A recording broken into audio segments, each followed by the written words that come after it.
Вітаю, друзі! Розпочався сезон вірусів, грипу, ангін. Я також десь підхватила, тому вирішила з вами поділитися своїм чудо-рецептом. Якщо вас замучив кашель, то не спішіть бігти в аптеку за дорогими ліками. Спочатку спробуйте цей натуральний та ефективний продукт. І це какао-масло. Підійде абсолютно любе какао-масло, тільки вибирайте, звичайно, якісне. Нам потрібно пів чайної ложки какао-масла розтопити на водяній бані або ж у мікрохвильовці.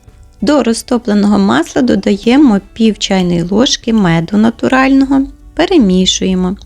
Ось і фактично і готові наші ліки, але від себе я ще додаю трошки кориці, куркуми та меленого імбиря. І можна приймати в чистому виді або ж додавайте до теплого молока чи до чаю. До речі, найкращий чай від кашлю – це чай вербени. Я приймаю у чистому виді, а потім вже запиваю чаєм. Масло какао заспокоює горло, виводить мокроту і слизь з бронхів, підтримує імунітет і навіть розслабляє нервову систему. Так що обов'язково запасайтесь таким чудо-маслом, лікуйтесь, не хворійте, а я з вами прощаюсь до наступного відео.